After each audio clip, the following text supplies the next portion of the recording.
You're listening to TV Podcast Industries, and we're talking about WandaVision, Season 1, Episode 6, all new Halloween Spooktacular. Where were you hiding all these kids up till now? What? I assume they were all just sleeping peacefully in their beds. No need to traumatize beyond the occasional holiday episode cameo, am I right? No, You were always the empathetic twin. I didn't... Hey, don't get me wrong. You've handled the ethical considerations of this scenario as best you could. Families and couples stay together. Most personalities aren't far from what's underneath. People got better jobs. Better haircuts for sure. You don't think it's wrong? Are you kidding? I'm impressed. Seriously. It's a pretty big leap from giving people nightmares and shooting red wiggly woos out of your hands.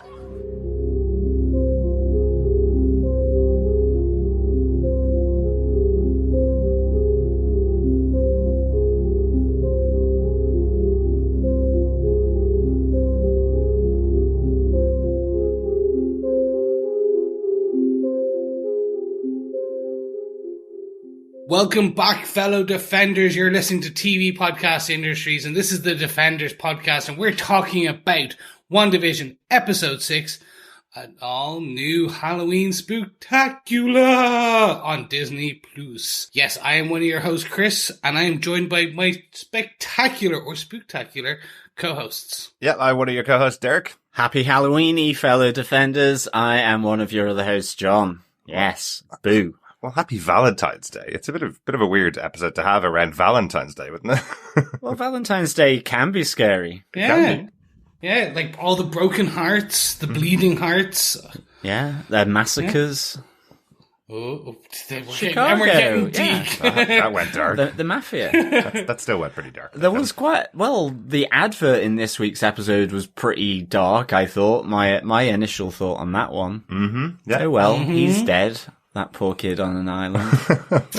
Your magic can sustain your life. Nope. Absolutely not. Yes, we are talking spoiler-filled all about episode 6 of WandaVision, back for this week. Getting close to the end of the series now, another 3 episodes, and then WandaVision is in the books. Quite interesting that we're up that far in the show. Like, a full 9-episode series, first Marvel show on Disney+. It feels like a completely different show and a bigger show, but amazing that we're already more than halfway through. Yeah, it feels like it's really rocketed along, I guess. Maybe it's the half-hour length of the episodes as well. I think that's it. So I was trying to, because my partner turned around last night and was like, oh, this, okay, so like, how much left? Like, we've got another, 5 or 6 episodes? And I was like, no, we've got like 3. Yeah.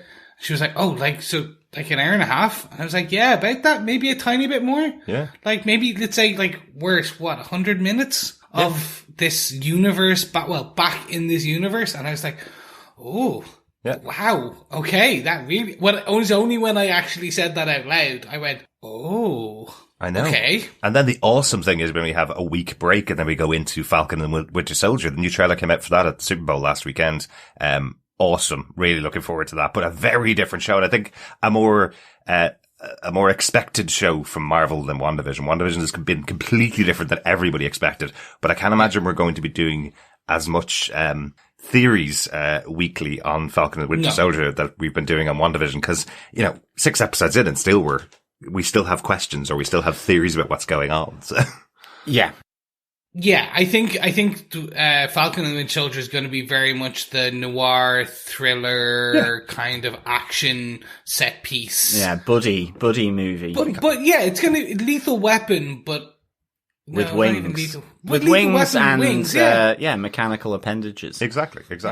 Just wait until a pathway to the multiverse opens up 20 minutes into Falcon and the Winter Soldier and they're thrown into space or something and suddenly we're like, what's going on? Multiple Winter Soldiers, that's anyone's Valentine, to be honest. There you go. There we go. Yes. Let us get into our spoiler-filled review though. But before we do, remember you can head on over to tvpodcastindustries.com to leave a voicemail for the feedback, but of course to subscribe to the podcast on any Wiccan or Android-loving podcast player of your choice. And of course, you can send in your emails for the WandaVision pub quiz or for feedback at tvpodcastindustries.com. Your support of the podcast is really appreciated. Absolutely. And of course, we are over on Patreon as well at patreon.com/TV Podcast Industries. So yes, to caffeinate our editor supreme, Derek, then please, you can head on over there and support us on Patreon as well. It's been a long week. I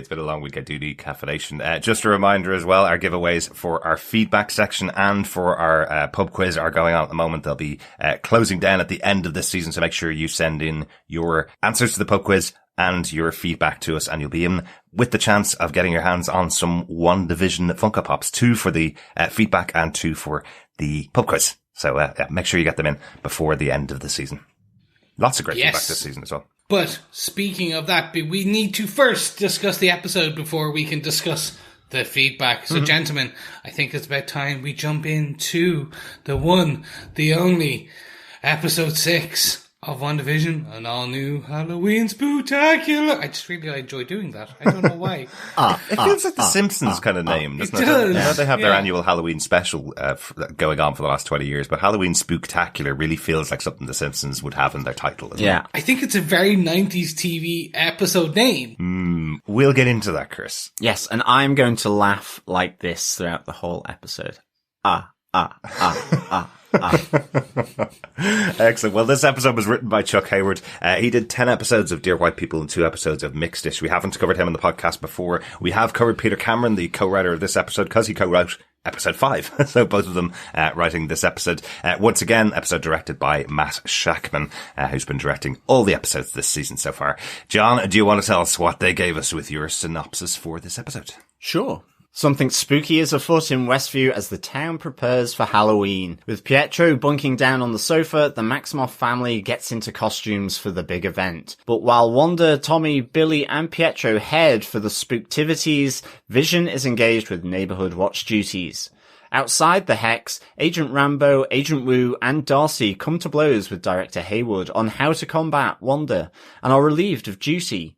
While being escorted off the base, Woo and Rambeau initiate Plan B as they begin to explore how Monica can re-enter the Hex.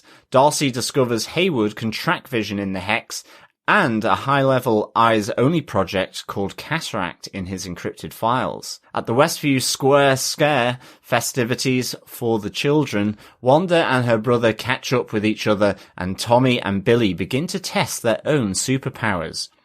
Out in the suburbs, as Vision watches the neighbourhood, the residents are behaving oddly, and eventually seem frozen in time. Drawn towards Ellis Avenue at the boundary of Westview, a lost and confused Agnes tells Vision that he's an Avenger, but he has no recollection of who or what the Avengers are. Setting Agnes back on the road home, Vision discovers the boundary of the Hex. Pushing through the energy field, he pleads to Sword that the people need help, but begins to disintegrate and die. His predicament alerts Tommy and Wanda, who, summoning her powers, expands the Hex to envelop Vision and save him. As the Hex pushes outwards, it consumes Darcy, and the Sword base is turned into a circus full of clowns, aka S.H.I.E.L.D. in a big top. Boo. Not S.H.I.E.L.D. at all. Sword in a big top, John. No, S.H.I.E.L.D. in a big top. They've gone from space now into big top. I guess Hayward, if he had been caught, would be the lion tamer. Maybe. We normally talk about it. Our first point, we talk about the setting of the show. I think instantly, I'm sure you guys watched Malcolm in the Middle, and I'm sure you recognize that opening of the show was very clearly based on that. Eventually cutting to Billy talking to camera directly and telling everybody what's going on. This is a Halloween special episode. That really felt like Malcolm in the Middle. And I have a huge bugbear here, or a huge thing I want to point out. We've skipped the 90s. We've gone right through the 90s and jumped to a TV show that came out in 2000 to 2005. Malcolm in the Middle. I have genuinely been pulling my hair out for the last day going, why did they skip an entire decade? Why have they gone through a whole decade and jumped to a show? Because every show so far that they've chosen has been very representative of the decade that it's showing. We've had Family Ties, which is very representative of the 80s. You know, we've had the kind of Brady Bunch type of show. That's the 70s. You know, we've gone through all of these as we went along, and then suddenly we're in the 2000s. We've skipped over probably the biggest sitcom era that I remember because I was growing up at the time. We've skipped over the whole era of Seinfeld and Friends and Home Improvement, all of those kind of shows that are available, do have families in them, and we just skipped over it and went to the 2000s. And I checked everywhere, and everybody seems to think that this is supposed to represent the 90s and 2000s, but it's really clear it's 2000. all of the stuff you see in the background, they're playing with PlayStation 2, for example, came out in 2001. They're playing Dance Dance Revolution, I think is the game that they're playing, which came out in 2002. There's movies that are in there, like The Incredibles, which came out in 2004. These guys are so good at their production budget that they would absolutely be layering in bits of the 90s if they wanted to show the 90s. We've seen that with every other episode, but it feels weird they've jumped a whole decade. I think it's going to get called out. It's so obvious. Yeah. Like, it's... Now, in my head, Malcolm in the Middle is 90s because in my head it came out in 1999, but it didn't. Yeah. It came out in 2000. Yeah. And actually in Ireland, it wasn't till probably close to 2001. Mm-hmm. And it was on for 5 seasons as well, so it was running all the way into the mid-noughties as well. So, so when you think about it like that, and we've talked about other shows that went from the 80s into the 90s, but they're predominantly, like Family Ties, went on for 5 or 6 seasons, but predominantly it's known as an 80s show, 80s fashions, 80s style, 80s sensibility, and everything like that. What did make me laugh was so many of the big sites, you could tell that they'd written their template for this week's review so they could get it out quickly. So I actually saw, like, I think IGN's headline was something like, WandaVision goes into the 90s with Malcolm in the Middle styles. And you're going, but it's not 90s. But it is that trick, isn't it? Because I immediately thought Malcolm in the Middle, 1990s. Like, towards the end, but it was definitely in my mind that it was the 90s. Really? But then realizing it was actually in 2000 to 2005, I was like, oh, okay, like, what's going on here? Yeah. So definitely it must get called out.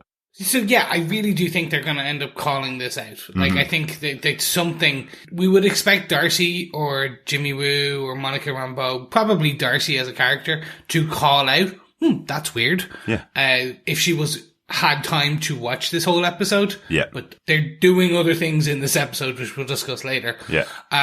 So I think it may get called out. It may be just, we're like, as we already said, the clock is ticking in terms of timings.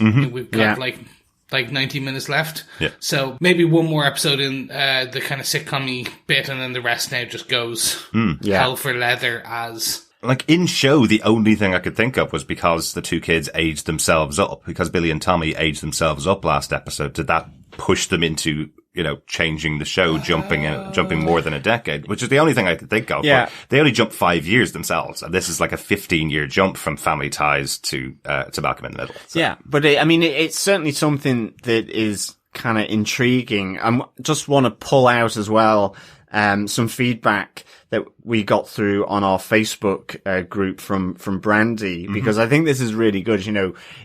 Is something going to happen? But, Brandy goes, it definitely feels like we skipped the 90s.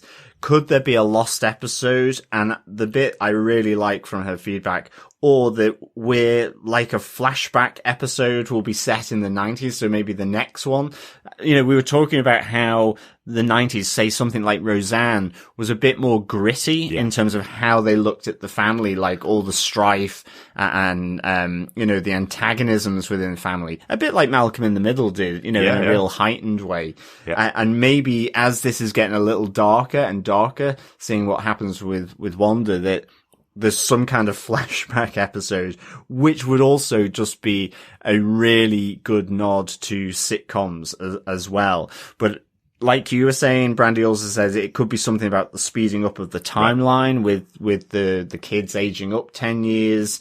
Or possibly just outside influences. So, really, real great little bit of feedback there from Brandy, which really, sort of ties into this point. That's a good one. I'd love the idea that they do it like in the way Friends used to do, where they do a flashback episode 10 years before. Exactly. So it starts off in current times, and then it goes back to the 90s and covers something in there. That'd be quite funny. We could get Fat Wanda. Like Fat Monica. Well, maybe. Maybe. That'd be hilarious. They might go that way. I have to say also, having grown up in a family with 4 older brothers and my mother being the one in charge of the household, my father kind of being one of the other kids, Malcolm in the Middle really did feel like a show that was just filmed in my house and put on TV every week. It's exactly that chaotic. So definitely a favorite. So loved that and loved the setting here. Loved having the kids, kind of play those parts, in here as well, because this is the first episode. We've only seen, one episode with the two kids before. Now we see Billy and Tommy, slightly more grown and much more central for the episodes this time. So, quite interesting. Lots of other stuff in there. Anything else about the setting for the episode that you guys want to talk about? Not really. I think, like you said, it's just very it screamed, not even just the intro. Yeah. I mean, just in general, every part of it that was sitcom-esque screamed Malcolm in the Middle. Yeah. Mm-hmm. The Halloween festival in the square. The Halloween Westview Square Scare. There you go. That's really difficult to say, isn't it? Yeah, it really, actually is. I'm like, I don't know, Agnes said that how many times in that? Like that's the only reason I know how which way around it is, because she goes, "Where's the Westview Square Scare?" And Vision goes, "At Westview Square." Like, you know, he just kind of goes, "Well, obviously," but yes, really, really good. Yeah, it did really feel like that Malcolm in the Middle thing. And we've kind of mentioned the score for the whole series has been really, really good and indicative of each of these time periods. I have to say the incidental music that's being used in transitions for scenes in here is so like Malcolm in the Middle. We watched an episode last night just to make sure we were right, but the incidental music that's being put there in between scenes is just fantastic. It's so perfect. Really, really good. Let's get on to some more points about the episode. Probably the biggest thing that's going on here, we saw that reveal of Pietro arriving into the show with a brand new face at the end of last episode. And this episode, we have Wanda and Pietro catching up together. A couple of other stuff that's going on in the setup for the show. We do have everybody in their comic book suits. So I think that's kind of important to kick off with, I suppose. We have Wanda in her Sokovian mind reader outfit, which looks exactly like 60s Scarlet Witch. Yeah, fortune teller. Yes, exactly. Oh, I have Sokovian mind reader. No, you're right. It is Sokovian fortune teller. Yeah, mind reader would be a little bit more on the nose than fortune teller, wouldn't it? We have Vision in his Mexican wrestler outfit, which is absolutely ridiculous. Looks nothing like a normal Mexican wrestler. No. Well, how many Mexican wrestlers have you met? Well, not met. You're right. But Rey Mysterio, massive Mexican wrestler in the WWE. I've known him for 20 years of his wrestling career, and all those Mexican wrestlers have a similar style, similar masks, that kind of stuff. But I don't think many of them wear capes and diamonds on their head. No, but it's a good gag. It's a good gag to sort of explain away Vision's old costume. Mm-hmm. I really like that.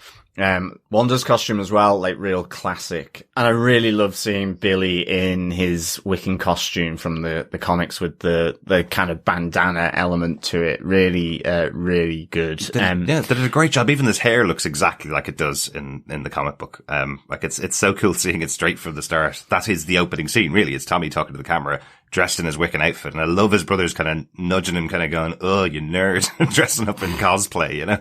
But later on, obviously with Pietro there, their cool uncle takes Tommy out to get his outfit. So, both of them dressed as Quicksilver, basically, because both of them have speed powers, but both of them dressed as Quicksilver, right? We don't get Speed's costume as such. It's not that dissimilar, to Speed's costume in the comics, but the idea being he has the same powers as his uncle, so the two of them dressing up in the same way. And in terms of Quicksilver's hair, what was with the horn look on it? Is that kind of how his hair is in the comics? I just couldn't remember. And then that's definitely like the 70s look for Quicksilver. Okay. Had the kind of spiky bit, but suddenly for the first time in the entire series, everybody's been talking about Mephisto being in this show for some reason, even though there's been no point to it, no moment in the show where this could happen, but it looks like Mephisto's hair, only silver. It has those points on it.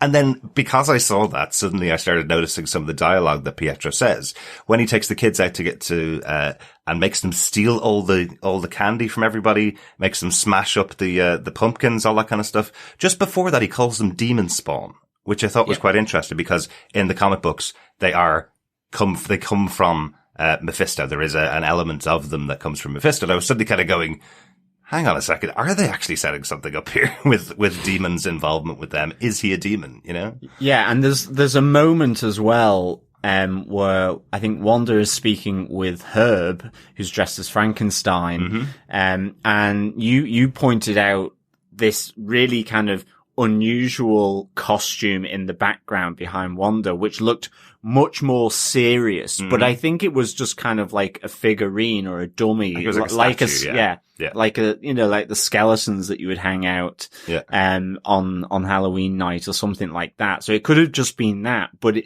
just that there was no movement from it. And it looked like a scary costume. Everybody else looked like dressing their kids up for Halloween. This looked like an actual scary costume. Yeah, it was the old Doctor look with the beak, you know? It was Plague Doctor. Yeah, exactly. So it was, that was kind of interesting. Just wondering, is that something just thrown in there to sort of give that nod, or is it just, simply decoration of someone's house? Yes, it was Quicksilver's kind of 70s, but then I also went, oh, is that a nod to Logan and his crazy kind of spiked corner hair as well? Yeah. It's just a nice thing. But I will say, could be Wolverine. Throughout, as this episode kind of went on, I did start to question whether, so I've been the same with you. I don't think there's been anything to do with Mephisto. Or Mephisto, I should say. Depending on how you want it. Mephisto. There's multiple pronunciations. There is here. Just as I'm saying it. But I haven't been into that theory aside from that it's a pull on the source material. And I just don't think there's anything to show that there's this outside influence at this point. Yeah. I think they would need definitely some setting up at this stage. And then we got 3 episodes left. Yeah. And I don't, even if it were to happen, it's certainly not going to happen in this series. I don't think so. He's such a big bad. It would be something much further down the line. It's a bit like with my Doctor Doom kind of sort of, it's just not going to happen here. Exactly. It may be something in the future. Yeah. So if they listen to me. The only thing I can think of is that if it's the post-credit scene for the series, right? Yeah. Which would be like, I'm sticking with my theory. I still think it's solidifying more and more with that Wanda is the big bad. And that she's just not aware that she's aware and not aware that she's doing it and is the big bad. Yeah. But I can see like what we get at the end just based on some of the questions Pietro says, or Peter. They do call him Pietro in this. Uncle Pete and Pietro. Uncle Pete and Pietro. I can see it being in the very end that like maybe he morphs into red skin or something. Like basically everything's been sorted, and then you get a look at him, and then suddenly he kind of morphs to Mephisto, and that's it. Yeah. Or into someone else. Or into Mephisto. Yeah. That too. Well, let's talk about it, because that's actually the point here. The moment when Wanda and Pietro are catching up, let's say. We see early on in the episode, Wanda's still testing him. She still doesn't understand why this person who doesn't actually look like her brother is in town effectively. So she starts trying to test him with things that happened in the past. He tells her about the story in Sokovia where they got a disease when they went out, trick or treating. It's an old woman giving them fish in a bag for their trick or treat, which it's a really funny moment. But Wanda goes, that's not exactly how I remembered. And we don't get a sitcom response from Pietro. He says, well, maybe you suppress that like you do with all your bad memories. And it's like, whoa, hold on a second. That's a big catch of what's going on with Wanda here, yeah? Yeah, definitely. I love these exchanges between the two of them, because it does feel like that testing of one another, like the accent is brought up as well. Mm-hmm. Well, where's your accent to Pietro? Yeah. In response to him kind of questioning her. You get that real sort of reveal where he says, I like how you're doing this, It's ethical, that you're keeping the kids away, and then all the kids are there in this episode. That's right, yeah. Kids everywhere. How are you doing this? And we get that kind of repeat from Wanda that I don't know. She doesn't know how she's there or what she's doing. It's all unclear to her, in this moment. So that's kind of really interesting because of what happens right at the end. Yeah. She says she doesn't know how it started, but she definitely knows she's in control though. She certainly knows when Pietro's questioning her, she knows she's done things to manipulate the world. She doesn't know how Pietro's there because she didn't specifically call him. He says he heard her voice and that's why he's there. But what he also says in this conversation, and this is the big call out, I suppose, for the conversation, he goes, you can trust me. I'm your brother. I'm not your husband. which 100% means you cannot trust Pietro, right? If anybody says, you can trust me, tell me all your secrets, you know that there's definitely something going on. Yeah. I like as well that Vision catches Wanda when she says, that's not supposed to happen. And he thinks she's about to do a time jump. And, you know, as he's just mentioned that he's going to be on Neighbourhood Watch duties, as opposed to coming with the family to the Square Scare, in downtown Westview. So it's like, that was a real nice little moment as well. And I did like just the little reference to Kick-Ass as well. That has Aaron Taylor Johnson, also Quicksilver from Age of Ultron, and Evan Peters in that movie, from Mark Miller. Working together in that movie. So really, that was I like that little call out. Yeah. So I really enjoyed these exchanges. It's just starting to slow down for me. And this was just, we'll get more into it when we kind of do our wrap ups and stuff like that. But a lot of this just seemed stretched to a degree.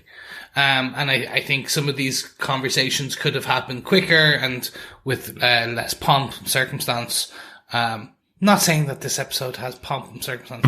I'm probably my descriptive terminology here is failing me. But, I think that's Bridgerton you're thinking of, Chris. That one. Yes. It's all about that pimping circumstance. I don't even know what accent that was. I apologize for Bridgerton fans. You will not be on Bridgerton season 2, Chris. No, I will not. But yes, Neil, we talk about, this is how they all speak anyway, I don't know where that was. Anyway, continuing on, what I'm trying to say is I think they lent very hard into the whole, that she is doing the bad and that Pietro knows that she's doing the bad and her testing. So it's like the fish story, or the other questions, or the sitting on the haystack. It was hammered home. Yes. And what I started to feel, and not saying I didn't enjoy this episode, just saying what I felt was this was the episode, and this was the sections of the dialogue, the narrative, where it was like, hey, let's remind you where all the chess pieces are on the board. Yep. Who's doing what, who knows what, who the good guys are, who the bad guys are, like, quote unquote. That's what this very much seemed. Even the conversations, like, Wanda, why are you doing this? Why? Well, good to see that you brought all the kids back. Like, just all those comments, just to remind you, oh no, she's doing the bad thing. And I think that this is kind of the bluff and the double bluff and the triple bluff. Yeah. They're setting these up so when it actually turns out it's not Wanda, or it's Wanda, but it's not Wanda's doing it, etc., etc., etc. You're like, oh wow, they just reminded us like 60 minutes ago that they said this, but now it's actually this. Yeah, I do wonder, you know, and I obviously will give Marvel credit. I absolutely love Marvel movies and their TV shows. I've loved what they've done, but I don't think any of the Marvel movies that we've walked out from, we've had any questions about anything that happened in the movie. It's very clear about how the movie has gone and what they delivered to the screen. And it's very clear. You don't have many theories after you finish the movie. And there are so many theories going on about WandaVision because nobody knows what happens. There's still another 3 episodes to go plus this one. So this does feel like they're going, okay, everybody, right, stop with the theories. Let's just be clear about a few points here. Yes. And then let's move on with the story, because if you keep thinking, you keep hitting for the fences and thinking that, you know, this TV show is going to bring in Iron Man by the end of the season, well, let's just reset your expectations here and just calm down. I think so. This is where the show is, and this is where we move on. And I do think it needs to do that. Remember, this is a show that's available for all ages. It's anybody 9 and above can watch the show. So it is supposed to be able to be watched by everybody of every level of Marvel fandom, whether they've seen no movies at all before or all the movies hundreds of times. So I do think they do need to do that when you have a long running series coming out weekly. You need to kind of reset it a little bit and go, right, here we are. So I could be completely wrong, of course, but I would expect that by the end of the season, we'll kind of go, oh, okay, well, we kind of had guessed early on in the season this was all Wanda. As Chris, you were talking about last episode, this is all Wanda. She's involved. She knows most things. She is in control of most things, but there's still that question that possibly somebody else is there as well, because she didn't know how it all began. So grand, now we know that information, we can move on to episode 7, 8, and 9 and get the rest of the story here. So I think you're right. I think that's required in this episode. Yeah, exactly. And it's the level setting and then exploding. It's like, literally that's what this episode was. It was hey, we're going to set your expectations. Oh, okay, now we're just going to expand them slightly. There you go. Yeah, definitely. I think that's how I felt. I know this episode came alive for me with Vision and Agnes. Vision going through the boundary and the whole kind of last kind of third of this. The rest of it I felt was just, as you say, trying to set certain parameters for what to expect. Yes. And it kind of did sort of make me wonder as to whether I liked the episode at the start. I had to watch it like second time, third time. And I mean, this is really good the way it's done, but it didn't necessarily connect with me right from the start, this episode, at all. But look, the ending was amazing. As well. And we'll talk about that in a moment, but let's have a commercial breakdown. Does anybody want to have a commercial breakdown about the Yo Magic claymation commercial in this episode? This really did feel like something that we used to see on TV when we were younger, a claymation character forcing you to eat something that probably isn't good for you, but is being sold as something really good for you. It's like yogurt, but not, because they probably put 25 spoons of sugar into it, that kind of thing. But hey, 25 spoons sugar is still good for you. Not in yogurt. It helps the medicine go down. It does. Also may kill you. But this is definitely the darkest commercial we've had. It's different from all the previous commercials. We don't have the couple that have been in every ad, from the beginning. This is claymation. Even the voices aren't performed by them. I would guess anyway. That's very unlikely that either of them provided the voices here. But, I suppose it's most dark because it's someone providing magic as the solution to somebody dying, and that person still dies because they can't, let's say, use the magic is my reading on it, because they can't get the yogurt top off. But very dark. Yeah, this was the darkest entry into the commercials, for sure.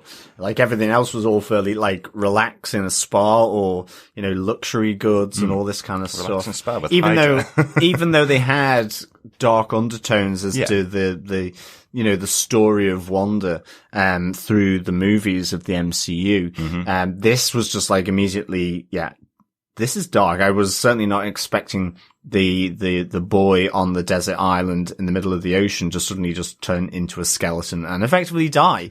I mean, is this Vision? Is this Pietro?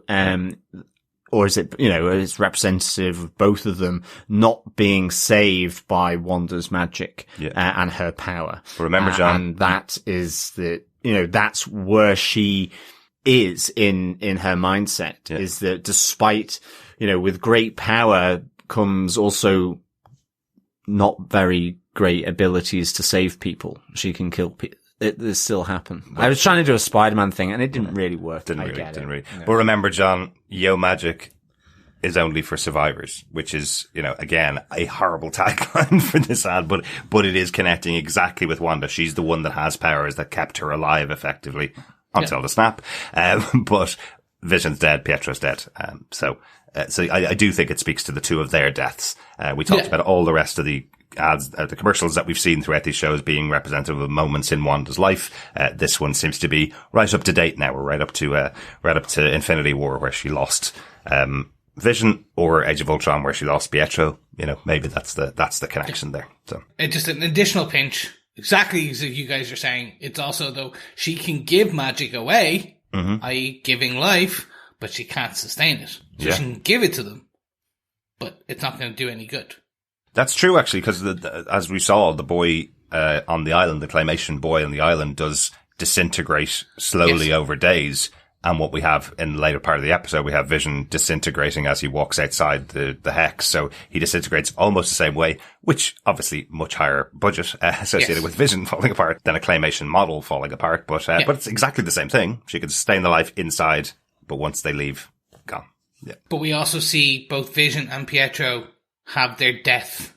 We have both had their death scenes. Not death scenes, their scene where they are dead, if you will. Yes, exactly. Zombie Pietro, Zombie Pietro and Zombie Vision. Or not well, Vision. pretty disintegrated Vision. Yes. Yeah. They both, so her magic can sustain a view, but they still die. They're still dead. That's what I took it as. Yeah. Absolutely. Just one quick note on Pietro's death. I love that Evan Peters has the line of, "Look at me dying in the street like a chump," with a couple of bullets, because that was always the kind of thing. Quicksilver is a really well-liked character, and when he was brought into the Avengers and killed off in the same movie, everybody was like, hang on a second, he can run faster than a speeding bullet, effectively. Yet he's shot dead in the street. What? Right beside Hawkeye, who has no magic powers, effectively. That was always kind of the gag, but I love that Evan Peters gets to say that line about dying in the street like a chump. So, well done. Now we need to talk a little bit about Wanda's powers. It seems like we get a bit more confirmation of how she's manipulating things around the city. She's controlling everything in kind of a close area. Anything that's in her peripheral is happening, but it starts to slow down the further. Like if she had walked up, things would have sped up and life would have come. But they've been held, the residents are held in this suspended state. Yeah, it's almost like a decay rate of her powers, that it falls off as it moves away from her, at least on I guess a day-to-day basis, because you can see what she can do when she fully concentrates, but it's like the energy that is required to do that she can't sustain. I like the caution though of, that Wanda does to Billy and Tommy to not go past Ella Street. It felt like a Halloween tale, like the monsters would get you. It's kind of like the it's like Red Riding Hood or the witch's cottage in the woods. Don't go beyond Ellis Street. Yeah, absolutely. So that was really nice, and I loved that Vision gets this moment to kind of have that separation from Wanda, and he just sees that. The weirdness as he moves beyond Wanda's sort of immediate vicinity. Yeah. I just felt like that idea of the woman hanging up the decoration and just the tear coming down. So really well good. Yeah. And you saw in the background that the husband was putting out the jack-o'-lantern outside as well and just taking it back and forth over and over again. Yeah, interestingly, that's really spooky stuff. That's really like Twilight Zone. Yeah, it is. I thought that was really good. And interestingly as well, as he gets further out, so to that other kind of cul-de-sac in the suburbs, that they're frozen, or they're kind of still.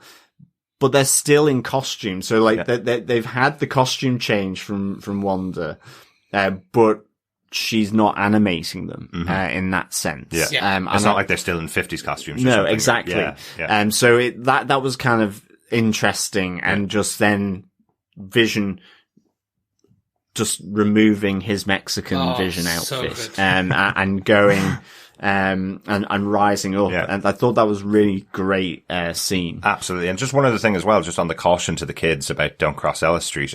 You get the response from Tommy and from Billy that, we know, like, this is not the first time she's warned them to not cross Ellis Street. So that's the permanent boundary of her powers, at least in the episode as we start, let's say. But that is something that they're being told constantly. Don't cross Ellis Street, because if you do, effectively you're crossing the border out of Westview, right? So they know that they can't cross that, even with their new powers here. Don't walk across the threshold of this city. So I like that they had that reaction. We didn't mention that. We've got two superpowered kids in here now. We have, we have, which is pretty big, really. We have Tommy, the speedster, who I love. You saw them walking past the cinema earlier on with The Incredibles playing. I love that the first time he realizes he has these superpowers, he replicates almost exactly like Dash, the kid who's a speedster in Incredibles. He runs back and forth faster than anybody can see, and he's really happy with himself going, woohoo, as he's going back and forth. Very cool. And then, Billy takes on his Wiccan powers as he connects with Vision when Vision starts to make that journey through the boundary. We have him suddenly being connected with his father who's in pain. So a really good, showing of his powers. And he's able to stop Tommy as well. And Tommy's like, cool. Look at you with superpowers. Yeah, really good. Deadly. Yeah, very cool. And then speaking of powers of the show, herself and Pietro have that conversation where he's talking about her powers and talking about the fact that, she's kind of jumped quite a big bit from the way that we've seen her powers in the past. Oh, yeah. Okay, so she even knows her powers are exponentially growing. Because if we imagine that, if we think that, okay, the reanimation or full reconstitution of her, at least with Vision, she had the dead body or the body of Vision with her. Pietro, she's reconstituted out of nothing, technically. Yeah, let's hope she didn't go and dig up his body on the way to saving Vision. Yes, that's exactly. That's a whole other Halloween special. Yeah, but you're right. Like the whole thing about Scarlet Witch is, her powers came from the experimentation that was done with the Mind Stone, same gem that was inside Vision. So it's done with that experimentation, right? And that's considered science that gave her the powers. Whereas now we're talking about magic with her. Again, comic book version of Scarlet Witch is a magic user, but we've never really talked about her as a magic user like Doctor Strange is, for example. So they're kind of moving her into that realm of being a magic user in this show, which she hasn't really been seen as in the movies. True, yeah. But let's move back to Vision on this one. Absolutely, yeah. That conversation between Vision and Agnes at the border, I suppose, is kind of the starting point of where he goes to, right? So we have that moment again where Vision clears her mind of the control of Wanda, like he did with Norm back in his office, and we have an actual version of Agnes here who's realizing one of the Avengers is here to save her, basically. So she has no memory of him from inside Westview. Was my take on it. When she responds to him, she's going, oh my God, it's Vision of the Avengers. The Avengers must be here to save us, kind of thing. He has no idea who the Avengers are, unfortunately. But I thought that was a really interesting conversation here. It feels like she's very different to what we had thought in the past. We kind of see people trying to break these loops that whoever's in control, and we kind of believe it's Wanda now. Wanda has been in control of all these people. We see that they've been trying to break the loops a little bit. We saw that with Herb. We've seen it with Agnes herself a few times during the season, trying to break these loops a bit. But now she's outside. Now she's back to herself for a second. And instantly she's going, we need saving, and the Avengers are here to save us. Yeah. And it's also that, again, it's still for me that her husband could be the witness protection person, because, as you say, she doesn't seem to have that connection with Westview in this. Yeah. Like Vision mentions that you're lost, yet this is the town that you grew up in, and she doesn't really respond to that to say, it seems very much that she is a little separated from some of the other residents. See, the way I took that, and again, it's a total guessing, but I thought she was trying to push herself out of the control, and that's why she was so distant from everybody else. She's right at that border of Ella Street. So it looks like she says, I took a wrong turn in character when Vision eventually gets a response from her. But that sounds more like I did it on purpose because I was trying to break free from the control almost, you know? But remember, exactly as John said, that the woman who's stuck putting up the decorations, you can see the tear coming from her eye because, again, fighting the control. It's a light control that's on them. We were kind of talking about that from the center of control for Wanda, as it expands out, she has less and less control over people. So either they're frozen or this person right on the border of her control is still fighting against the control of Wanda.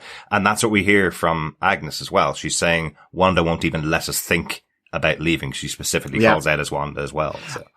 The other thing, not only the Avengers, but Vision basically finds out that he is dead, because Agnes, you have that moment where she goes, "Am I dead?" Yeah. And he's like, "No, and why?" He says, "Because you are." So that's another aspect here that Vision is now aware of, from that conversation with Agnes. Like, this whole interchange was great between Agnes and Vision. I really liked it, and it's really indicating, it really reinforces exactly what Monica Rambeau said after she'd just been ejected, that it's all Wanda. And I think that's kind of really good. Yeah. Definitely want to address before we move on from this point that we do have a lot of feedback and people aren't believing that that Agnes was being true in that scene.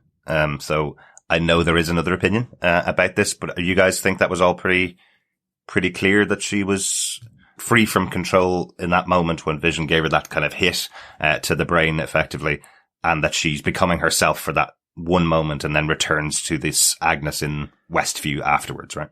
Yeah, I think so. I mean, I think the great thing about the scene is that Agnes is just so sort of out of it from this. You know, she's been given agency by being released by Vision, but at the same time, she's like, she just keeps repeating dead, dead, dead. You know, you have her being confused and lost. You have her then kind of going back into type, as though Wanda's control is very much on her, like she was within the square where Wanda is, as she kind of goes, "Okie dokie, neighbor," as she turns the car around to leave, because Vision's unreleased her effectively. Yeah. But all of a sudden, it's like she is being controlled. She's reverting to as though she were in the square. Exactly. So again, it you know, You forgot the maniacal laugh, John, as well. And there's the maniacal laugh. So, like, there's a lot going on here. Like, the whole response of Agnes in this is all up and down because of the different things going on. So, that's kind of interesting to me, for sure.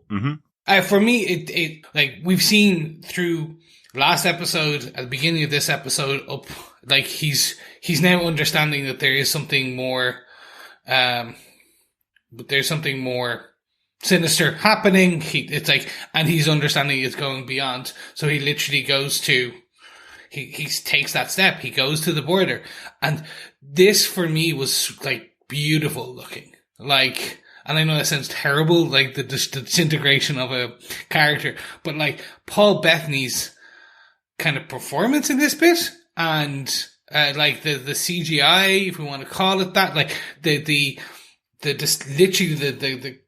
disintegration, like just beautiful. I really hope it was CGI. I hope so. I love that they mixed the three versions of Paul Bettany that we've seen in the show. We have the grey dead version of Vision, we have the alive version of Vision, and we have the human faced Paul Bettany, all mixed into that CGI morphing as bits of him fall apart. But also one little allusion to actual Vision's character in here as well. Vision's a proper hero of the Avengers. He was created and became this undisputable hero. Yeah. Because the first time we saw him, he was able to pick up Mjolnir, that's only given to the truest people. And here we have Vision pushing his way through, not to find the answers to the questions, but pushing his way through to help the people inside. Yes. Because the only words he forces out is not help me, it's help people in here. They need help. Yeah. People need help. So I like that it kind of tied Vision as a character. He's not in there going, save me and my wife or my kids or anything like that. He's saying the people in here, the people of Westview need help. So the hero moment, I suppose, for Vision. I just really like to correct you very quickly. He didn't. He picked up Meow Meow. If we have Darcy in this show, we have to give it his correct name as Meow Meow. I wanted to make sure that anybody who hadn't seen Age of Ultron understood that I was talking about Mjolnir, that can only be picked up by really true people. But I think moving to our fifth and final point, not only do we have Darcy in the show, but we now have Darcy in the Hex as Wanda goes all red-eye, I guess, and you see her stopping everyone in the square and expanding the Hex. I loved all of this. Yeah. You see the shape of the Hex in this as well as it expands out, as I think Director Haywood is escaping. But I love all of this. We don't know what Darcy is going to look like in there. We don't see that, but we certainly see the whole sword forward camp being turned into a circus, which was really cool. I kind of love the joke in that where it's like sword turn into clowns. Yeah, exactly. From Wanda's point of view, I think that's a good little gag as well. Yeah, the big circus. So I'd love if they make Darcy a waitress, in a diner, because the actress Kat Dennings played a character in Two Broke Girls as a waitress, and I thought that would just be a nice nod.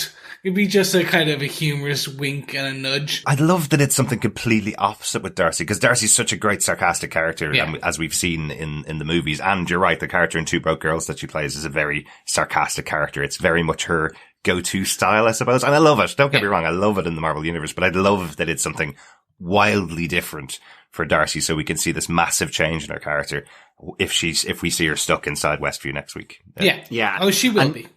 And you see Vision as well reforming as the hex expands to bring him back in within its energy field and that whole power. So you see him reforming as Wanda effectively expands it over him. Hayward gets away, and so does Rambeau and Woo as well, because they're off to meet someone. The aerospace engineer. So that's really interesting. Monica Rambeau's guy. Yeah, the guy. Don't know who that is, but certainly, that's another great aspect here, that I guess the protagonists of Hayward and Rambeau managed to escape the expanding hex, and that they're still in the mix here outside of its field. I guess we're probably going to see Hayward now work with Monica, since he's lost everybody else in Sword after kicking Woo, Darcy and Rambeau out of Sword, effectively telling her she's come back and she doesn't know how the world was able to cope while all of the snaps were away, effectively. She's not ready to be in Sword, kicks her out, and then it looks like he's the only person left of Sword, apart from Monica and Woo. So potentially we'll see him kind of regret kicking her out next week. He'll kind of go, maybe we should work together to help everybody inside. I think they're setting up Haywood as a bad person. Obviously, there's very interested to see who the aerospace engineer is. I think that's going to be the big, oh my God moment on social media next week when they show off whoever it is. Like, they got Rhodey to come into the show. Or here's his name's Dr. Richards or whatever. Like, again, I'm too soon. It's too soon for a lot of this stuff, but I think that will be the OMG moment from next episode. Yeah. I get the feeling, and I know we haven't talked about this too much, but I get the feeling from Elizabeth Olsen's comment that somebody huge is going to appear in the show and nobody's guessed who it is and all that kind of stuff. I still think she means somebody that we know already from the MCU. Yeah. I don't think they're going to introduce a brand new character to the MCU that we don't know. I think it'll be a big get, like when we had Samuel L. Jackson appear in Agents of S.H.I.E.L.D., a massive moment where you have a standing Avenger appear on the TV show. Wow, this is cool. Evan Peters, awesome to have him in the show, but they're still not saying he's opening up the Marvel universe from Fox and connecting it. They're just saying he's taken the face of Evan Peters, but he is the character that we saw in Age of Ultron. Yeah.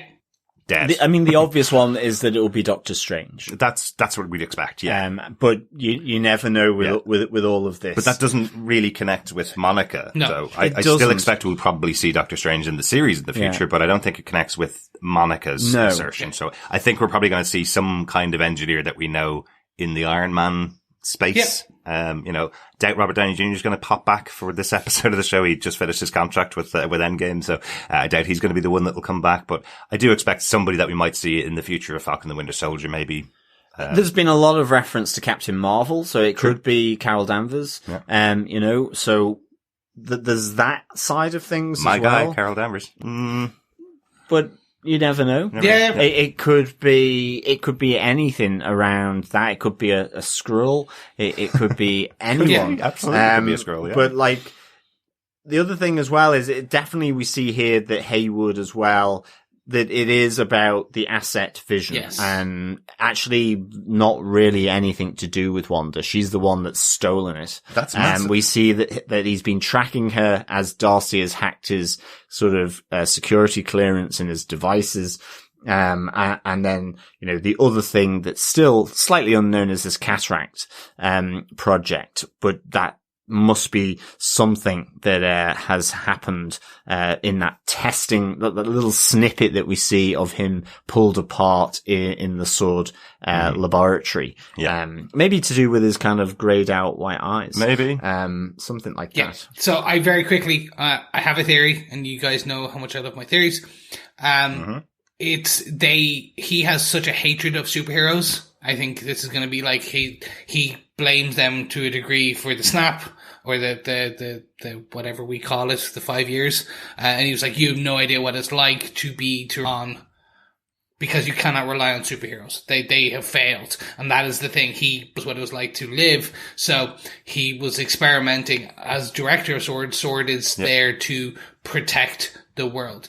Think of it as like very much Avengers 1, where basically you had the Avengers getting annoyed at Nick Fury because he was using the Tesseract to create weapons. And I think that's what this is.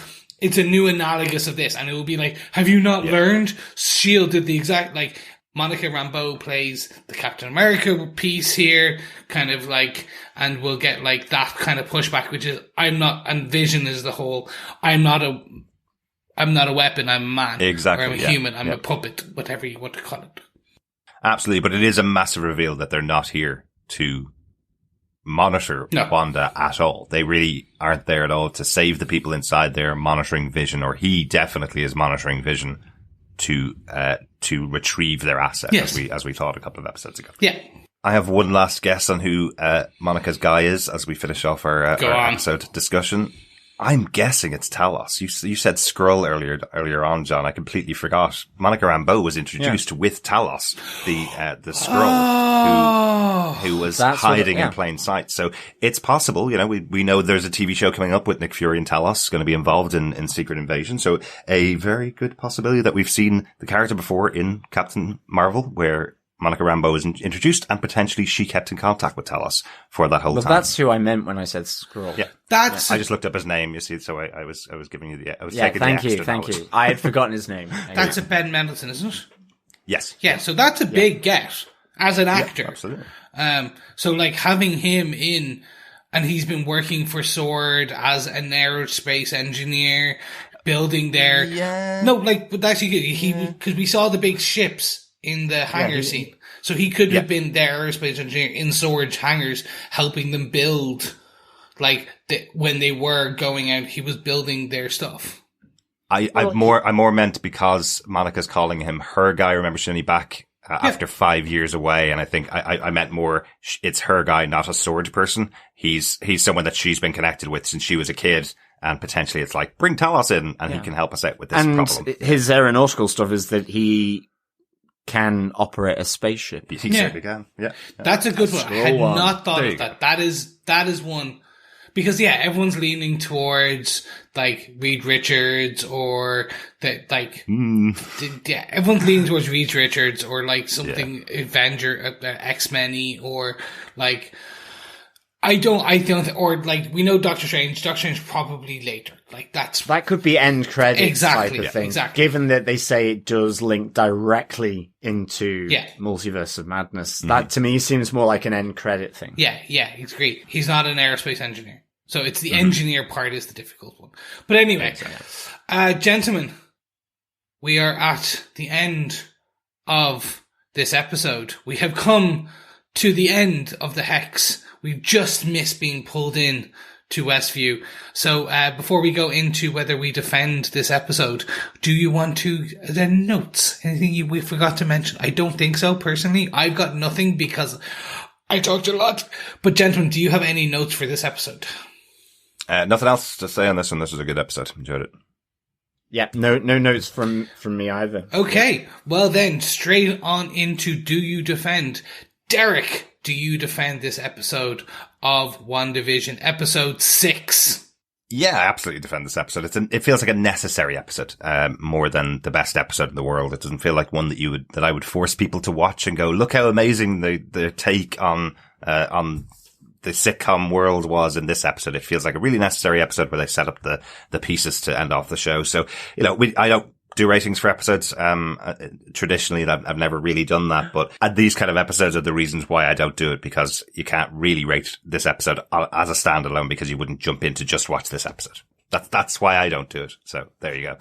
John, do you defend this episode of WandaVision? You can rate them, because I'm about to do it. Yeah. Whether that is in any way meaningful is another matter entirely. But I give this 4 trick or treats out of 5. And I think for me, it was a slow start when I initially watched it. It was that last part with Vision, with Agnes, Vision going through the energy field, and the expansion of the Hex. I just loved that. I thought the whole thing around that whole last sort of 10 to 12 minutes was pure class. Yeah. It looked cool. It really felt like it suddenly just pushed everything forward. And I think Vision, it was great having Vision's agency and like almost his own little storyline in here in terms of his Neighbourhood Watch beat, flying up, seeing all the strange weirdness within the burbs of Westview, and getting through. And like you say, his hero moment of trying to save the people, that was his plea to Sword. And of course, little does he know that they are effectively evil shield on Earth, really, because they just want him to do more tests. Yeah. He is their asset. I loved, just then the expansion. I loved that they turned the Sword base into a circus. I just thought that was really funny. And the 2 little kids, Tommy and Billy, them getting their costumes, getting their powers, really good as well. So on second and third watch, I warmed to the first part, for sure of this episode. And I like the interaction, with, Wanda and, her brother Pietro. And yes, I guess the big thing is you probably can't trust this guy because he knows too much. Like he's been, as you say, watching him on TV. And he also said, trust me, which is big red flags, big red flags. So yeah, really looking forward to these last 3 episodes. Only an hour and a half. So it's almost basically just over an episode left to go under normal hourly rules, of TV shows. So yeah, really, I do defend, this episode of WandaVision. It was, dare I say it, spooktacular. Yeah, it certainly was. It certainly was. Chris, do you defend this episode?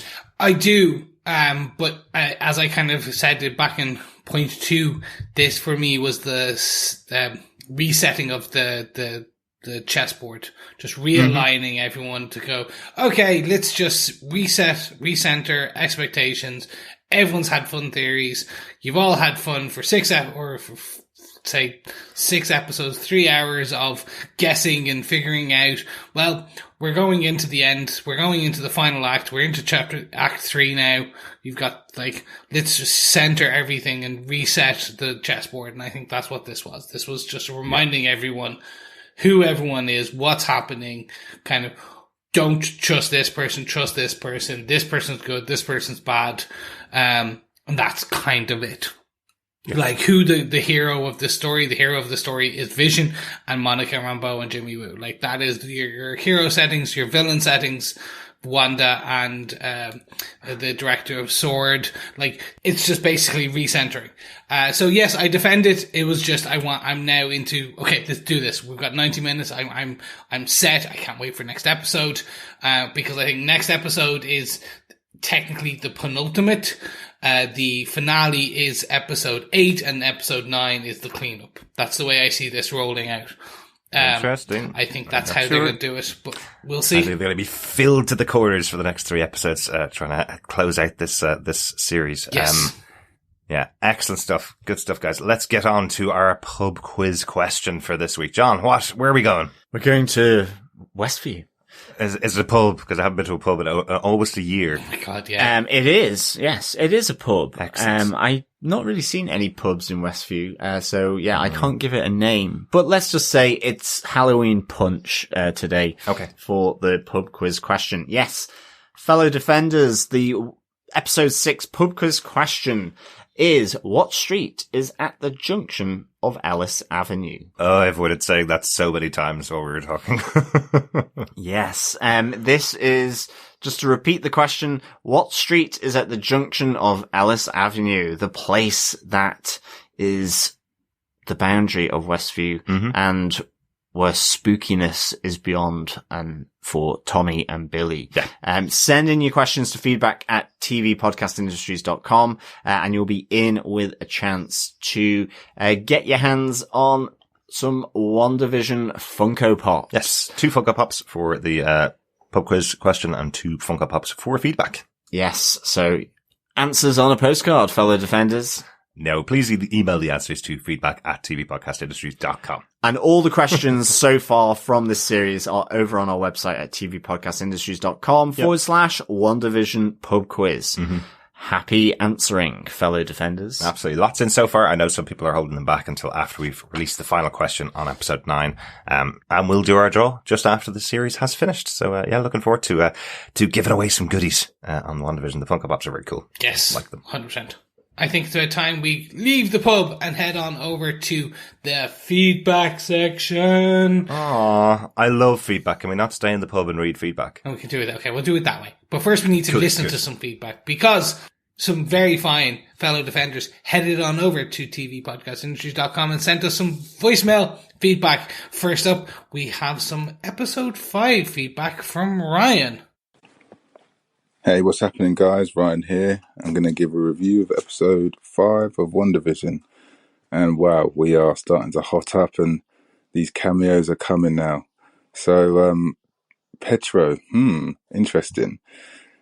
I have literally watched it 3 times and it's Saturday morning and I am still just putting out theories in my mind of which Pietro this is going to be and how they're going to explain it, and is this the lead-in now of the X-Men coming into the MCU and mutants in general, or is it exciting? It is very exciting. We've all seen and heard, or maybe not, leaks and rumours of people and stuff that is going to happen after this WandaVision show, so we're all just waiting on tender hooks. But for me, this episode, I think the scene where WandaVision went to retrieve Vision's body was the scene that we all heard was cut from Endgame. So it is just amazing now. All these stories are intertwining with each other, and the master Kevin Feige out there is doing his best, and we're all sitting here on tender hooks waiting for the next episode. So like I said, I think this episode was amazing. It's all building up and I can't wait for next week. Thanks for your review so far, guys. Speak to you soon. Take care. Thanks so much, Ryan. I think you were recording that at the same time that we were recording our episode 5 podcast. So we just couldn't fit it in last week in time. Great to hear your thoughts on episode 5, though. Yeah, I can really see Kevin Feige up in his office kind of going, okay, how does everything mash together here? Now that I have everything, I have the comics, I have the movies, I have the TV shows, how do I mash them all together and keep this universe going? I love that he has that overall insight, I suppose, into everything. Yeah, thanks so much, Ryan. It really is, sort of building up really, really nicely. And, yeah, I mean, even just having the Wanda, getting, Vision's body, from the laboratory, it was just really good. Like, there was so much in, episode 5, and it really did, as you say, raise the boiling point, for the series, and it was just fantastic. So yeah, thanks so much, Ryan, for the feedback. Yeah. Yes, thank you so much, Ryan. Next up, we also have some episode 5 feedback, a voicemail again, this time from Natalie. Hi guys, I just finished watching the crazy episode that was episode 5 of WandaVision, and I wanted to throw out some of my musings about where I see the show going, particularly with the reveal that Wanda stole Vision's body, and also her comments that she didn't really know how all of this started and blah, blah, blah. And I mean, obviously she could be lying, but I feel like Sword was definitely experimenting on Vision because, I mean, the whole point of the organization is sentient weapons, and Wanda found out and she went to go rescue his body. And in that process of rescuing his body, she got wrapped up with whoever is prompting her to cause this whole fake world and everything that's going on in Westview. Maybe it's just me really wanting Wanda to still be not completely bad, though I do think that they might be pushing her to redeem her later, but that's my theory right now.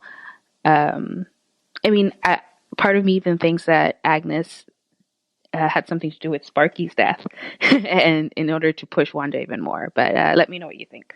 Thank you so much for that, Natalie. And yeah, I agree with you. I think they're trying to set Wanda up as the bad person to kind of make her redemption even better. She's a great character. They're not going to just make her totally evil forevermore.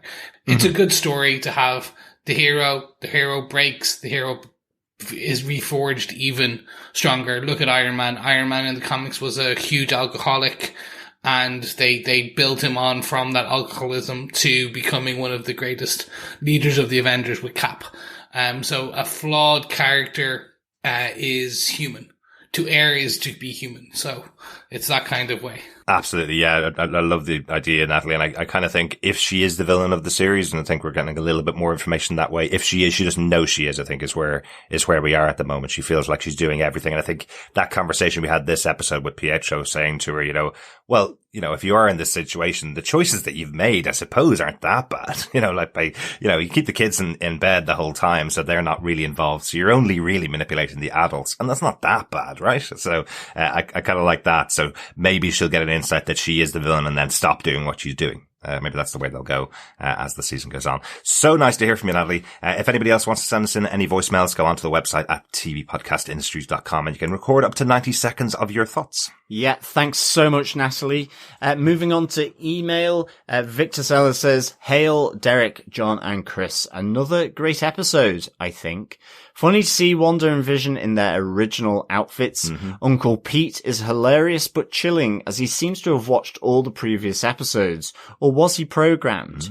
Who is the guy Monica is about to meet? My bet, Reed Richards. Hayward is a complete loss, not fit to lead. Aww. His crew left Darcy handcuffed to a jeep while they ran away. Exactly. That was pretty lame of them. No wonder they were transformed into clowns in Wanda's expansion." Victor continues, "I'm eagerly awaiting the reveal of the entity suspected here. Could he be Agnes's never-seen husband? I'm hoping for my favourite. He is not one to sit on the sidelines while the game is afoot. As always, looking forward to your podcast. Excelsior, Victor Von Doom." Excellent stuff. Thank you, Victor. And maybe your favourite is Von Doom, old Victor Von Doom. Maybe. So maybe. That's some really good teasing there, Victor. I'm reading your clues there, hoping your favourite. He's not one to sit on the sidelines when the game is afoot. And all I'm thinking of is Robert Downey Jr. played Sherlock Holmes. Is it Iron Man that Victor's hoping? Yeah, that's true. Yeah, Sherlock Holmes vibes from the game is afoot for sure. Yeah. Yes, thank you so much, Victor. For me, I don't know. I've seen so many on social media in the last 24 hours. Everyone's just putting up John Krasinski in that Boss Logic photoshopped. Again, they could. Yeah. They literally, it's Marvel. They could. Yeah. That would be beyond OMG. That would be OMG. OMG. I guess that's what's beyond OMG. I just don't want everybody to be disappointed. I think setting up having Reed Richards come in on the first TV show when the movie is probably 4 or 5 years away, maybe, or 3 or 4 years away, maybe. I think it's kind of going, oh, well, maybe you might have at least something from the announced TV schedule where we've had casting announced for them. Maybe this will just be a way to tie the TV shows together or something like that. Or someone from the cinematic universe appearing, in this one that's already been in the cinematic universe for a while. I think that's where my head's at. I'm just hoping people aren't going to be disappointed with whoever they do have lined up to be in the show. I know we weren't on The Mandalorian, and that's the comparison that's being drawn. So eager to see what way they're going to do it. Let's pop on over to Facebook. Thanks so much for that piece of feedback, though, Victor. Let's pop on over to Facebook. First up is Brandy Ellis Anderson. She says, just watched and I yelled, yes, vindication, because I think my theory on Monica's powers is on point and the rest of the episode happens and I'm just back to, well, I didn't see that coming. She really liked Hayward's "and which one of you is the sassy best friend" reply to Monica and Darcy, though we all know that's Darcy. But then you had to go and just make it so much worse by bringing up Maria's death as a weapon against Monica. Yeah, what a douchebag. Absolutely. That moment with the kind of fight between these two people, Hayward and Monica, remember those two are supposed to have known each other for years before this point. And he's saying, I'm glad you were gone because you never would have been able to stand up like the rest of us did. I think that's a really good catch there, Brandy. Brandy continues, I heard a theory about the commercials thing, that they tie into the Infinity Stones. The toaster was the Mind Stone or the Power Stone. The watch is the Time Stone. The soap is shaped like the Tesseract, which was the Space Stone. And the Lagos spill is the Ether or Reality Stone. If this theory is true, then Yo Magic would be the Soul Stone. I don't know whether that's one that I've heard. I know we've heard we're done with the Infinity Stones. I know we've talked about the powers that Wanda has used in the show seem quite similar to the powers that were exhibited in the stones. But I'm not sure whether the commercials tie into that though. I haven't seen that theory. I might have to look that up. I looked up this theory when I saw our feedback on Facebook this morning. It's one I can't get my head into. It's trying to fit a circle in a square, or a square into a circle. Square peg, round hole, Chris. Which way? Yep. Yeah, either way. Look, hey, a circle technically does fit in a square depending on the size. That's true. Yes. So either way, no, this one seems to me, it's just like, hey, everything's connected to the Infinity Stones. No, we're beyond that now. The Infinity Stones in my head this is complete. Back where they should be. Aside from the creation of the characters, they're not going to lean heavily into the Infinity Stones as which you did as phases 1 to 3. Mm-hmm. Yeah, no. We're into the next phase, beyond. Yeah. Thanks so much, Brandy. And thank you also for the feedback around the flashback potential for episode 7. That was a good touch. Next up is Ray from Into the Night, the Moon Knight podcast. Okay, so another bumper episode with a few more twists and turns. After consulting my partner Eve, we have a few theories. So Vision and Pietro seem to be more and more independent of Wanda's charade. Could it be that dead people are harder for Wanda to control? What threw me was that Agnes seemed more compliant in this episode until Vision broke the spell on her. Was it geographical? She became frozen because she was close to Ellis Drive. In any case, once Vision put her back, he also seemed to unfreeze her. That's a really good point. I think that's what I thought as well. Like it was like she was within the vicinity of Wanda. If you think her powers are kind of decaying, towards the boundary to the point where she can just freeze them, or hold them. Ray continues, so how is Vision countering Wanda's spell? Perhaps since he held the Mind Stone for so long, it became part of him and gave him the ability to alter minds. Who was Monica's guy on the inside of the Hex? At first I thought she meant Vision, but could it be someone else? Monica is certainly now going to acquire powers from her experience in the Hex. Can't wait to see that happen. In any case, I hope Evan Peters stays as the MCU Quicksilver. He's really grown on me in this episode. Also, loved the nod to all the comic book costumes. Quicksilver's was my favourite. Elizabeth Olsen looks good in the Scarlet Witch costume, and great to see Wiccan slowly emerge. So much love in this episode again. I'll leave it to the other posts that I'm sure will pick up on the 90s TV references, or not. Eve picked a Gilmore Girls vibe too in the town square. Not sure if that was the 90s, but close enough. Yeah, thanks so much, Ray. I really liked Evan Peters in this episode. Just the way he was introduced in the last one, I was kind of like, uh-oh, he's not going to be like that. But I really liked his performance in this, certainly with the kids as well, and seeing all the different costumes from the comic book as well. Really, really good. Yeah. Whether there was anything about from the 90s in this, I guess that's up for debate given what we've mentioned, but I think the only thing was the other movie in the cinema. Yes. Which was a 1998 movie, but that... Yeah. Parent Trap. Yeah. About two twins who were reunited, which is Wanda and Pietro. And Incredibles about a family of superheroes, were the two movies in there. But no, this was definitely set in 2000. I hope we see, that brought back in the future and explained why we jump that far. Ray did get back in contact afterwards because he realized he had made a mistake. He knows Monica's guy is on the outside of the hex, not inside the hex. He just had missed, a slight bit of the conversation. So yeah, that is the big question coming out of this episode, isn't it?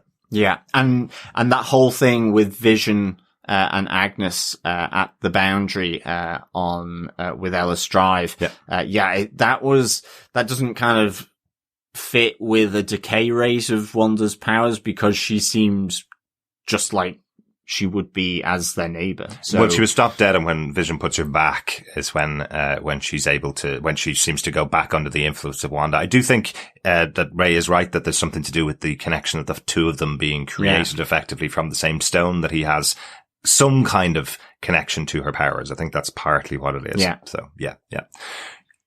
Great stuff. Yes, thank you so much, Ray. And I agree with you. I think this is the creation point of good old Spectrum. So let's see, or Monica's, Spectrum. Yeah, this is Monica's creation. This is her powers. This is her origin story. So it'd be good to see her now go forward. Very quickly, we'll add, she's also called Photon. She's had many names in the comic book. Yeah. She was Captain Marvel, Spectrum, Photon. She's been it all, but we just know her as good old Monica. She has superpowers on the way. It's in the post, I think is what we're saying. Yeah. Yes. We also have some feedback from Heather Wallace over on Facebook on this episode, who went, I can't wait to see what Darcy becomes in the sitcom world. I don't trust Agnes at all. It's far too convenient that she was on the outskirts of town. Was she waiting for Vision and provoked him into leaving the town so Wanda would be forced to extend the barrier? It can't be a coincidence that she was dressed as a witch in this episode and the others are all in their comic book outfits. That Yo Magic commercial was so disturbing, really creepy, and the first commercial not to feature the actors that I'm so sure are Wanda's parents. The Kick-Ass reference was so good, with both Quicksilver actors being in the film, and also Go Jimmy with the quick moves taking out those soldiers. That was cool. Thank you so much, Heather. I don't know. Everyone, we talked about this. I don't know about the comic book reference of Agnes wearing the witch's outfit.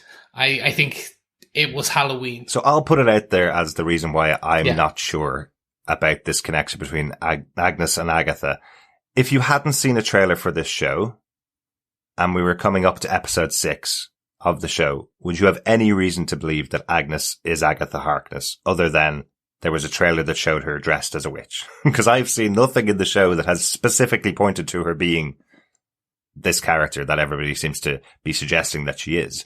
It's not saying that she's not. I just haven't seen anything. And I was laughing at articles that I read this week after this episode came out that were going, see, in this episode, she's dressed as a witch. So she's definitely Agatha Harkness. And I was going, no, but that theory came from you guys watching the trailer before the show came out. So it's not proof. She's just dressed as a witch, which is one of the standard costumes that you would see, you know, someone dressed as a mummy or someone dressed as a witch or someone dressed as a vampire. I don't know whether there's a comic book connection, but if there is, absolutely cool. That would be really interesting, but I just don't know. And I didn't feel that when Vision released her, that she had any sudden oh, Vision, we need to get our plan back on track or something. You know, it didn't feel like she was suddenly a really helpful character that was in there trying to do something. Like when Monica was released from being Geraldine, she knew exactly who she was and knew exactly what the plan was when she was in there. Whereas Agnes being released from control was almost exactly like Norm, which was, I need to get back to my real life and you're here to save me and help me, was kind of the reaction she had. Yeah. Thanks so much, Heather, for that. Yeah, I too am looking forward to seeing what Darcy becomes in the sitcom world as well. Cool. It'd be really, really good. Absolutely. Yeah. Also on Facebook, we had Alan Thomas. Alan says, I was not a fan of the theories about how Wanda was not really the she Norm was talking about, that she wasn't really the one creating all this. So I'm glad that now seems to be nipped in the bud. However, there had been so much speculation that Agnes was fully aware of what was going on, and that did seem more plausible. But that seems to be belied by her interaction with Vision when she was in the car. So the bottom line, the story now appears to actually be a lot simpler than many have been speculating it to be, which I guess will be disappointing for a lot of people, although I am okay with it. Kind of reminds me of how the online theories got really baroque around True Detective season 1, but then in the end, it was more straightforward. Where can they go next in terms of sitcoms? The Office, Parks and Rec, Big Bang Theory. Thanks so much, Alan, for the feedback. Yeah, I think this certainly starts to flesh out some of those characters around Agnes. As we mentioned on the podcast, it really does reinforce what Monica says after she'd been spat out of the hex by Wanda, that it's all Wanda. And in terms of where they go next, I guess The Office and Parks and Rec probably doesn't have the family element as much. So it'll be interesting to see where they go on the old sitcom. Yeah, but so I'll jump in here. I'm pretty sure based on the family dynamic, it will be Modern Family, which was big in those end of 2000 moments before the 2020s. Yeah. It started in 2009 2 years ago, isn't it? And ended. So it started in 2009 and ended in 2020. Yeah. So it has been going a very long time, and it would be probably the best example of a family-led TV show. So I guess we're going to have people talking to camera next week again, like we had in this episode with Billy. We'll probably see people talk to camera next week, like they did in Modern Family. The big indicator of that show. Excellent. Thanks so much for those for that feedback, Alan. Lisa Richardson says, I really think Doctor Strange is going to appear in this season. The craziness and danger of the hex happening this close to NYC, he has to investigate it. Yeah, that makes a lot of sense to me. And you'd love that to happen. I would as well. Lisa says, also, not to excuse Hayward, but I'm glad they're showing the paranoia and fear of those left behind in the blip. The world doesn't bounce back from losing half its population. Things will change, and I'm glad they're acknowledging it. So that's a really good point. Yeah, definitely. Yeah. Yeah, I think this is what the next couple of things are going to be about on Disney Plus, which is what has happened to the world in those 5 years. So like you lost half the world's population, the world had to survive, and also 5 years other people have still aged and gone on and done horrible things in the 5 years. So it's all going to be about, okay, you're all happy, lucky, be back now, and the Avengers saved you. Yay, great.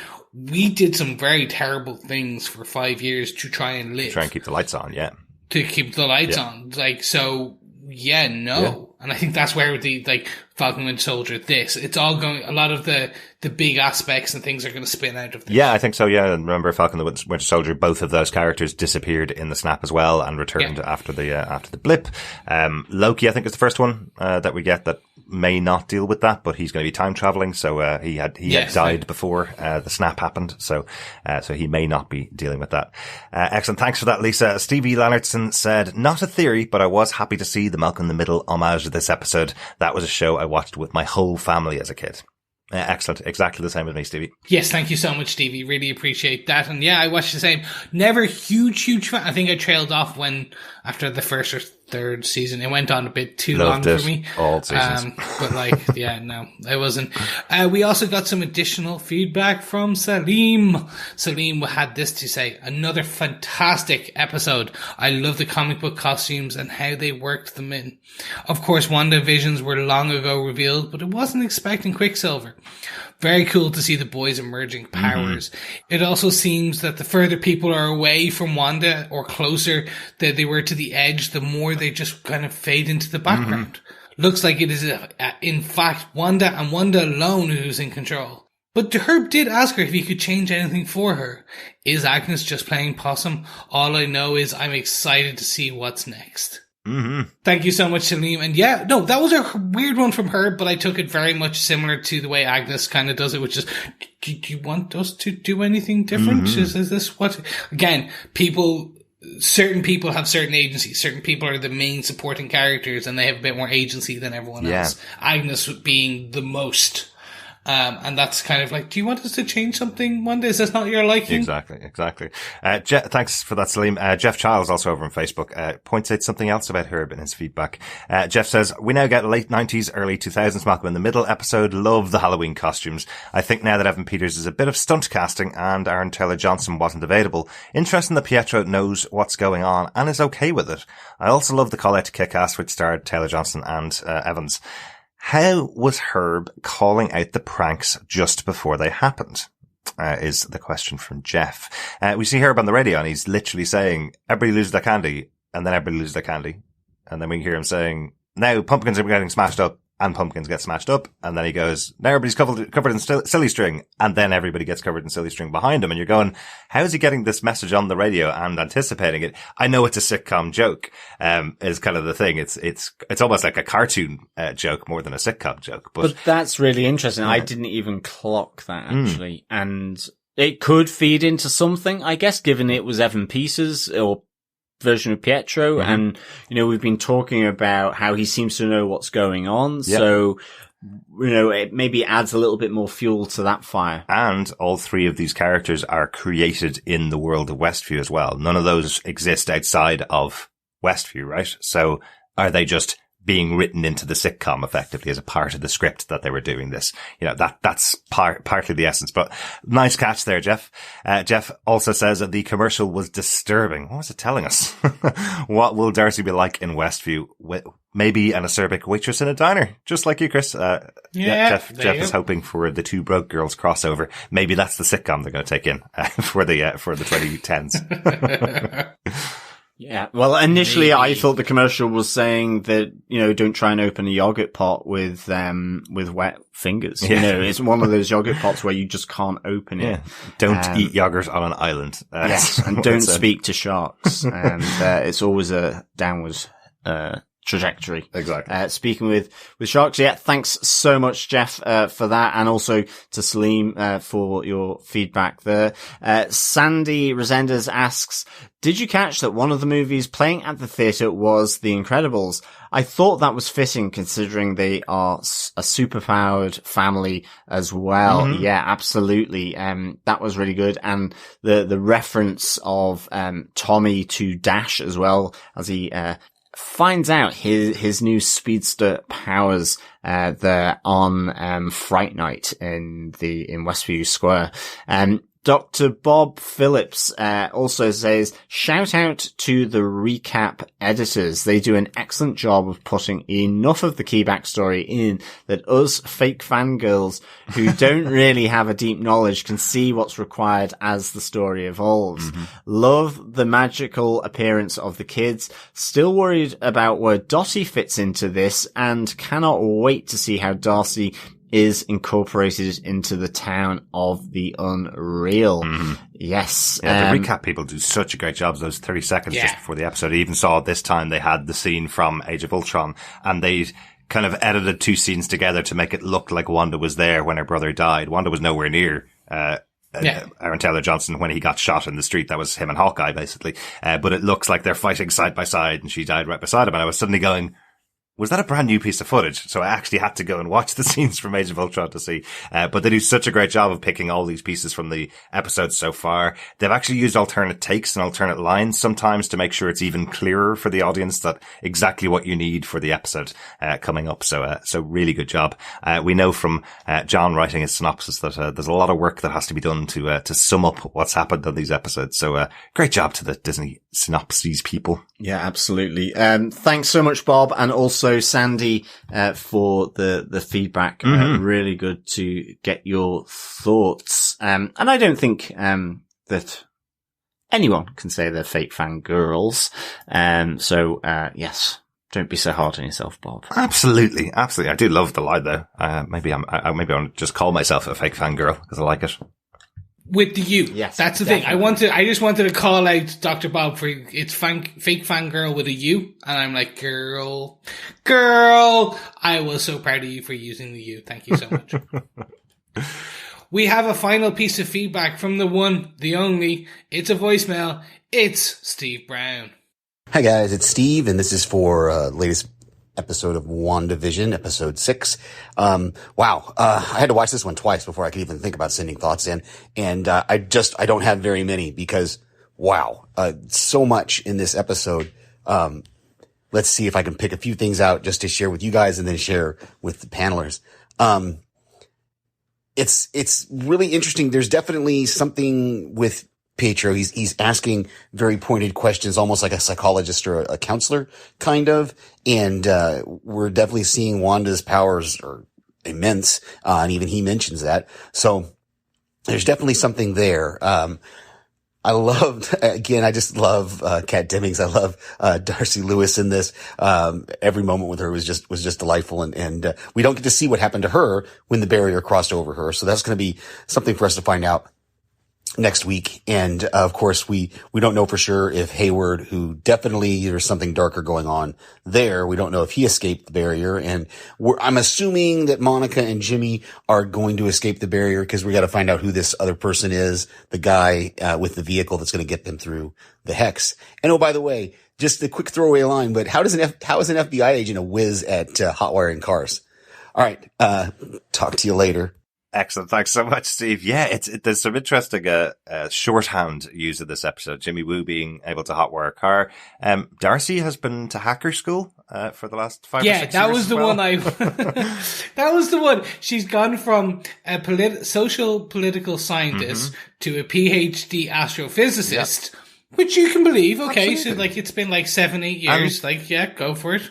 And she spent time monitoring, events with Thor coming to Earth, so maybe that drove her into that field. But I was suddenly kind of going, in the past, in Marvel, it'd be things like, we had Quake, in Daisy Johnson in S.H.I.E.L.D., who was a trained hacker that was her whole past.